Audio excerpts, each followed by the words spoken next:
A very good morning, friends. Before you, today I'll be discussing one of the topics of your PG syllabus, semester 2, paper number C4, unit 1. And the poem is none other than Yeats, The Second Coming. Right now, all of you are, already witnessing one pandemic, COVID-19, which is knocking our door.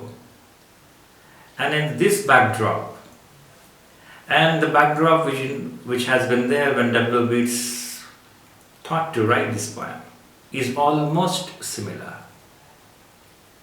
Because the common link between, and very fortunately it's the coincidence that the poem was published in 1920 and I'm going to discuss this poem in 2020, just 100 years gap. But the backdrop is entirely the same.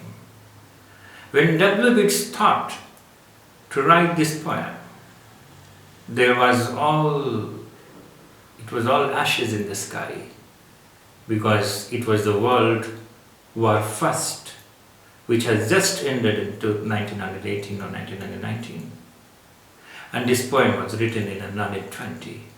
You can easily imagine the devastation of civilization and the plunderings, and the fruitlessness and the purposelessness and the moroseness and the gloominess and the pessimism which was being lived by millions of parentless homes, the kids and the children, millions of widows.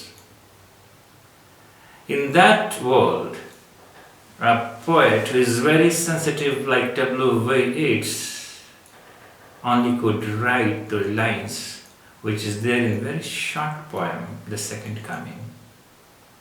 And I would like to remind you that this Irish gentleman is one of the Nobel laureates.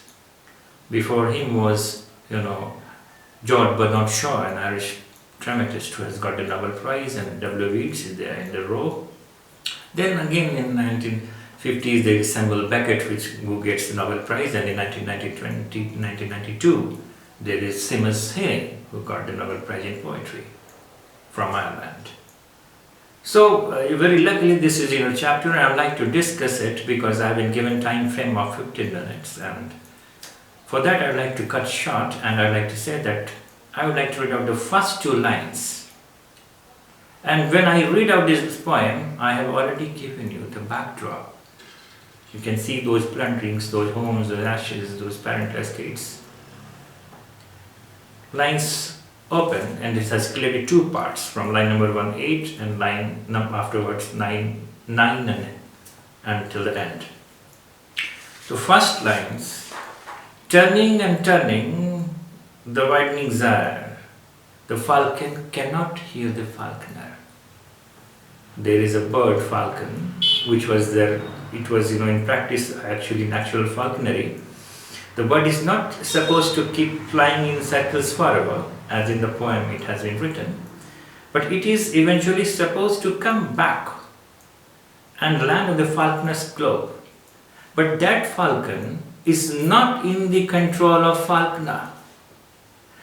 If you are, suppose, a son, you are not in the control of your father. You go out, you move out, and you do not come back. You do not listen to him.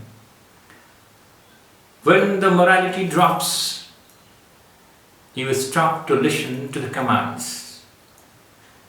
When the discipline order is broken, and in your family anarchy rules, this has happened in that world. There was no system. Everything was collapsing. And this gyre is like a spinning well. It is moving, and the falcon is assumed to move in a circle which is widening its gyre. It's not coming back, it's widening. I was reading to Stephen Hawking's book, and in that he has discussed that this universe is ever spreading. It's not contracting. So there is no way that will come back to your time. We cannot go back to our time. Likewise, this gyre, which is symbolizing here the circling of the bird, of the falcon above the sky, is ever widening, and it is going out the reach of the earshot of the falconer. We are moving away from our basic principles and ethical society. So the falcon cannot hear the falconer, and the gyre is ever widening. And things fall apart. Here comes things fall apart. And things fall apart. The center cannot hold. Everything is falling, and they are not falling softly. They are falling apart. In social isolation, we can easily assume that how we have fallen apart. We are not asked today to meet someone or shake hands and hug.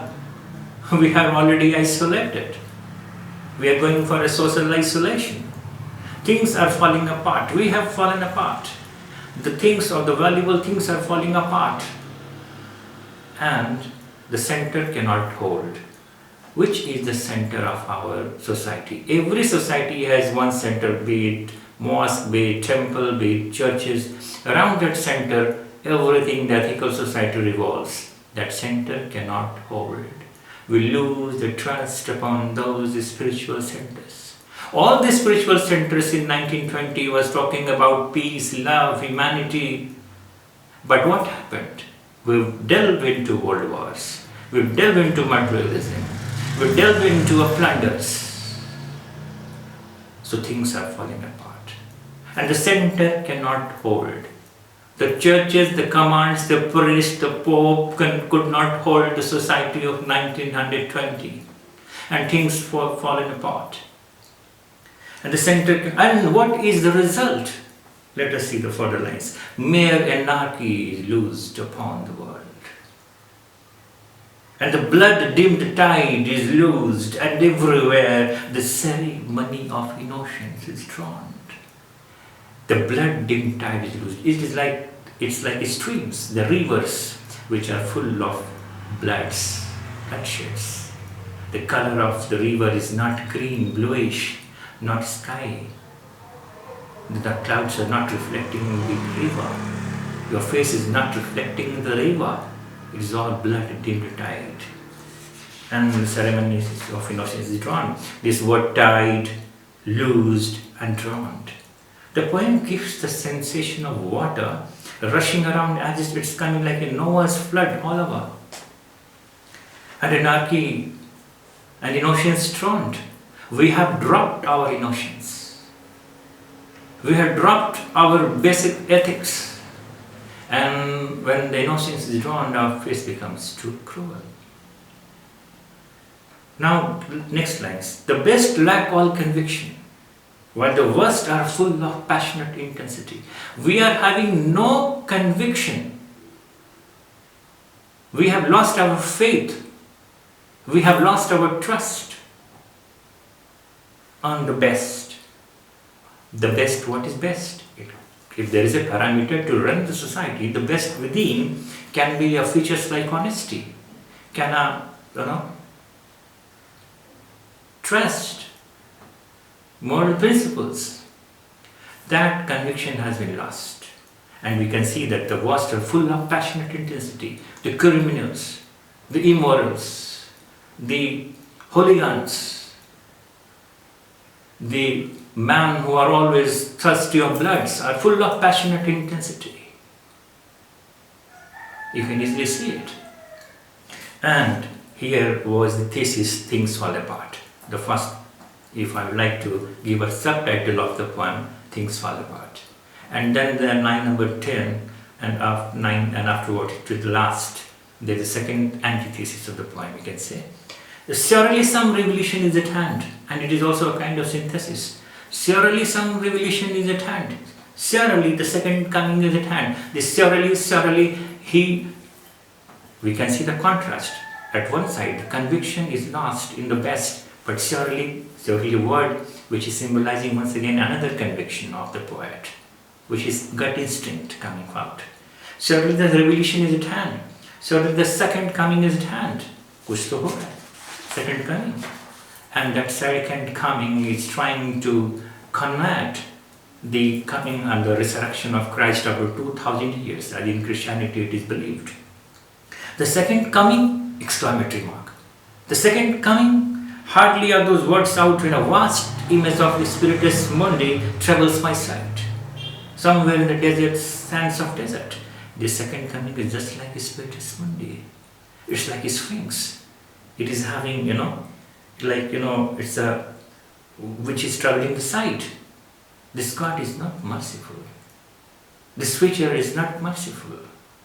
This second Spiritus Mundi is something which is very, very, horrible to see it.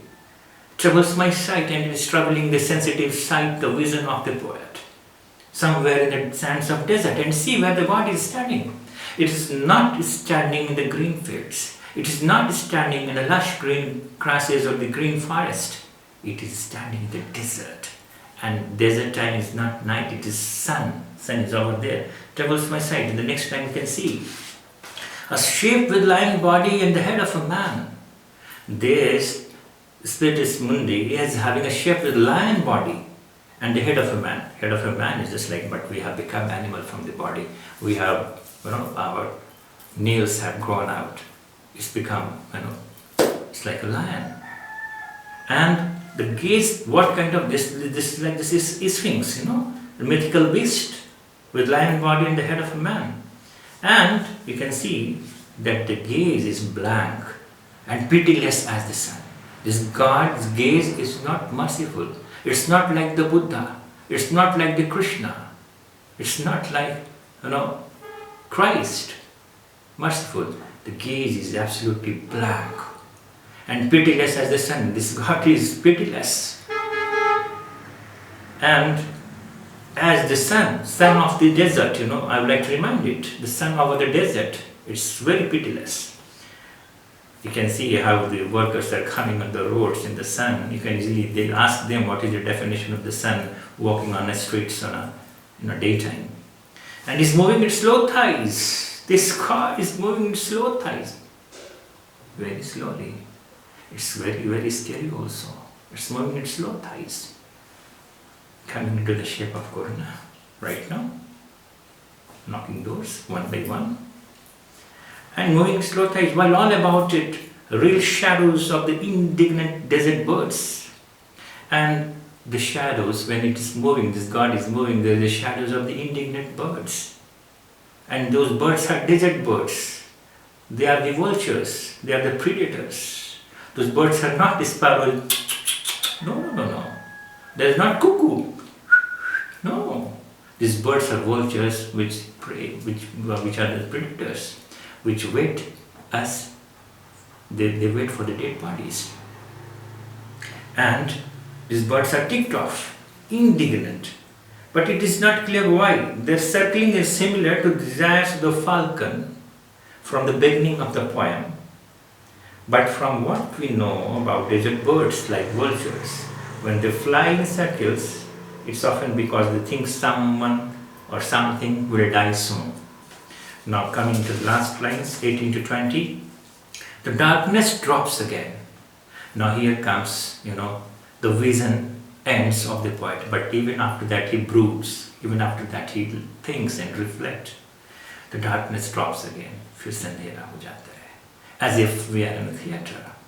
But now I know, now he is writing and concluding his conviction, his anticipation, because he is anticipating another war. He is anticipating another devastation. But now I know that 20 centuries of stony sleep, the God was in stony sleep. That is why everything is going on. If the God was awake, he was taking care of everything. But no, since the disorder has become the order, since our society has become, very disordered, and God is sleeping in a stony sleep, as if he has gone, and one day, what will happen? The 20 centuries of stony sleep were vexed to nightmare by a rocking cradle. The rocking cradle is nothing but this social upheaval from all corners. This social rebel from all corners are vexing the God to its nightmare. Chalo utho, This is not something which is about the resurrection of the Christ, but it is something where the poet is anticipating another destruction where the humanity is going to die.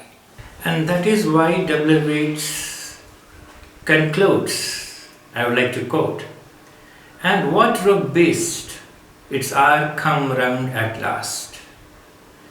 And what rogue beast, its hour come round at last, slouches towards Bethlehem to be born." See, this Spiritus Monday is what was supposed to be a sphinx has turned to be a beast, and it's not walking. It's not going for a catwalk or a pleasant walk. It's slouching, and the slouching happens to the beast. And walking where? Where it leading to? It is leading to Bethlehem, the birthplace of Christ. So definitely this is the symbol where the resurrection of Christ we are waiting for, and we are taking for granted that the next Christ is going to be born. W. is trying to warn us. Maybe, I would like to say maybe, is trying to warn us that definitely a new God will appear. But the way we are living the modern materialistic life, which is so self-centered, so opportunistic, so utilitarian, so use and throw, that if the God ever comes and comes from the Bethlehem, may not be, it will always be a Christ. It can be also a beast. It can also be like a Spiritus Mundi. It can also be like animalistic cannibalism. And in that form, the God, or whatever you like to say it, is trying to come to us, slouching its feet towards us. So friends, this is the symbol. The God which lies within us has become more demonic, more devilish, and it is nowhere but resides within us, like Ravana resides within us. So friends, I would like to request you that try to take this poem not just as a part of your syllabus, take it as a moral conduct and try to imbibe the messages coded in this historical poem. Thank you very much.